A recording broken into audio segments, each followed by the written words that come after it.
Namaste yogis, welcome to our core awareness video. In this video we're going to go through how core can be a keyword or a draw card to strength training, and it may not necessarily mean that you're using your true core or building strength in your core.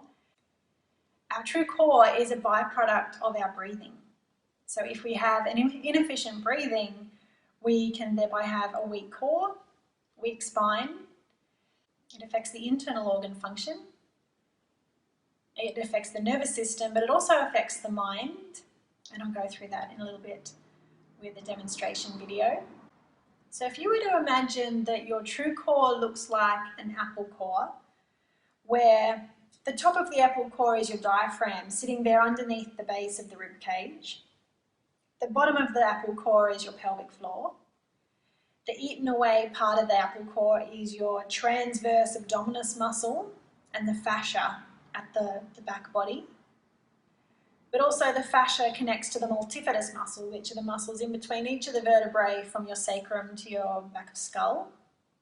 So those four muscles are our core muscles, and everything else is a supporting muscle and will create movement in the body rather than a stable, secure core. And it does have everything to do with the way we breathe. In an efficient breathing system, when we breathe in, our diaphragm contracts. It moves downwards, almost flattened at the base of the rib cage. And it takes the rib cage slightly forward and out, but it also expands the back of the rib cage as well. It has a downward pressure of the internal organs, which the pelvic floor then catches these internal organs like a little mini trampoline. The transverse abdominis muscle expands front, back and sides, and this creates a tension on the fascia, the thoracolumbar fascia, also the catching of the pelvic floor. And the tension in the thoracolumbar fascia creates a zip-like effect of your multifidus muscles from your sacrum to your skull. So on the breath in, there's actually this cylinder-like shape, or like a piston of your diaphragm and pelvic floor, pressing down, like in a coffee plunger, pressing down into those internal organs, and there's an expansion front, back and sides. And that expansion actually creates a splinting for the whole torso, from the base of the skull all the way down to the base of the pelvis.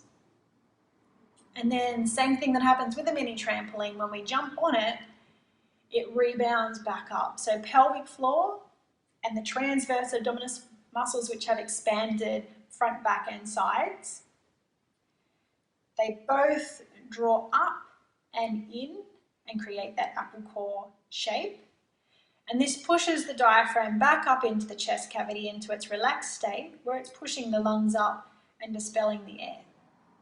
Well, that's how it would work if we were efficient breathers, and most of us are not. So we could be a reverse breather, where we suck the belly in and breathe up into the chest. And this can cause all sorts of effects with the nervous system, but it's not creating any support for the spine. It's not creating a true core. We could be a shallow breather, breathing into the upper part of the lung and have no movement at all through the pelvic floor, the transverse abdominis. Maybe even the diaphragm might be a little bit stuck or locked. And this can happen due to in accidents or having an injury, or even in trauma, having a shock. And sometimes we need a little bit of support in releasing that, and it can have a lot of emotions attached to it being stuck. So it can be an emotional effect to actually start moving the diaphragm muscle if it hasn't been flowing freely before. Another breathing habit that we might have is lazy belly breathing, where basically the belly is just moving forward and back. It's still quite a shallow breath, but there's no movement through the sides, back body. It's just a bit of a movement front and back with the lower belly muscles, which can make them a little bit weaker, and no support around the internal organs. So for those of you who like a little visual, here's an internal view of the diaphragm underneath the chest cavity, the base of the pelvis, the glutes wrapping around the back of the pelvis there. And it's noticing that downward catchment of the pelvic floor when the diaphragm moves downwards, pelvic floor draws down and then contracts on the exhale, presses up. That movement of the diaphragm massages against the internal organs. There's the liver there and the intestines, the stomach. Pressing those internal organs downwards towards the base, the pelvic floor. And there's that bucket swinging forward, outward to the side of the rib cage from the movement of the diaphragm.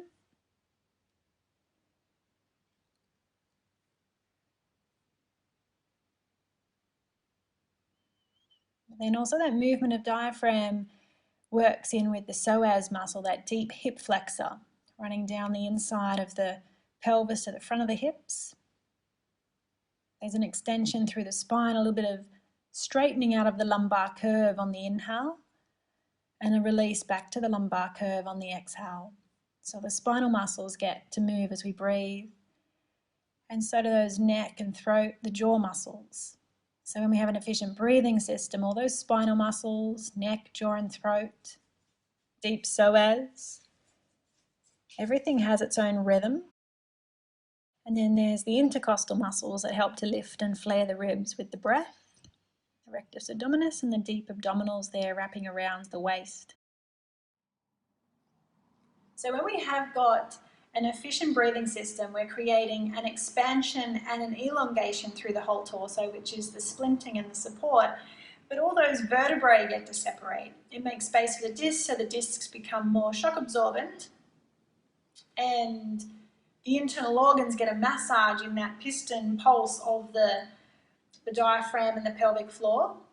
So having an inefficient breathing system can mean that we get things like irritable bowel syndrome because that massage is not there for the organs.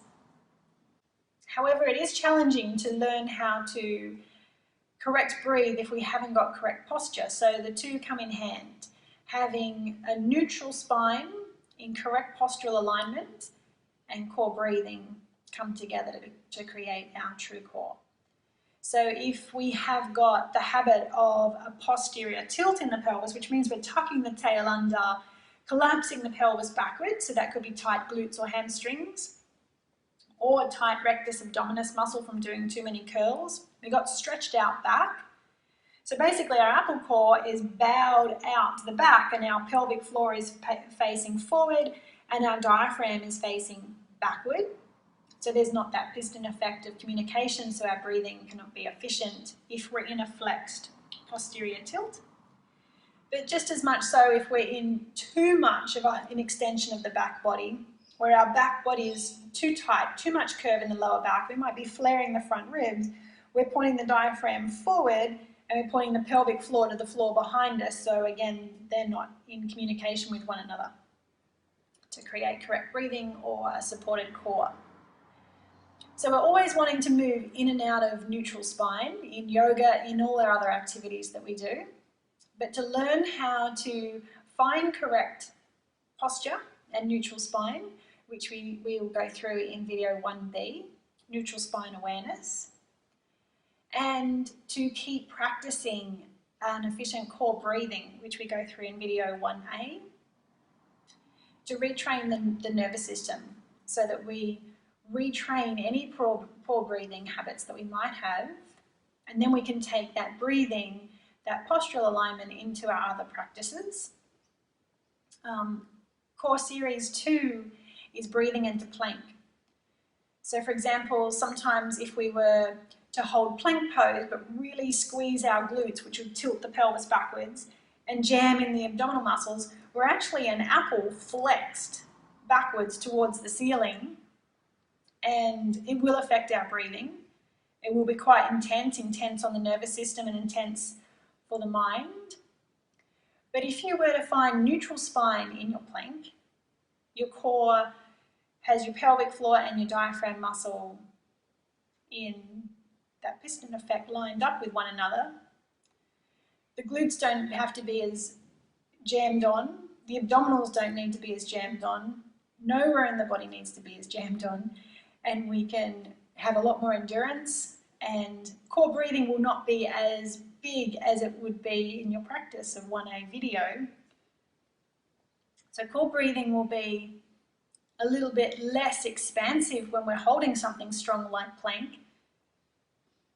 But you'll notice the difference when you start practicing from doing video core 1A to core series 2, breathing into plank, and then taking that breathing practice further into any of your yoga practices or weights training or gym sessions, and create your true core. So combining postural alignment with core breath work means we can release tensions that might be unnecessary tensions in our surrounding muscles, like the glutes, the psoas, the rectus spinae muscles up and down the spine, maybe even the rectus abdominis muscle up and down the front of the belly. We can release tension that they might be holding on to because they have been trying to stabilize while our core breathing hasn't been as efficient. So if you are after some good, strong core practice, I recommend you start with the breathing practice. It may be challenging for ego to come back a level and just breathe, but I promise you it is more effective. It's more beneficial than just your abdominals and physical strength and appearance. It has a profound effect on the physiology of your whole body. So the functioning of all the organs, the support of the spine, relieves pain, and most profoundly, it impacts the mind on how we breathe. So I wouldn't be surprised if as you get into this core breathing practice, that it doesn't just change how you feel physically, but also mentally.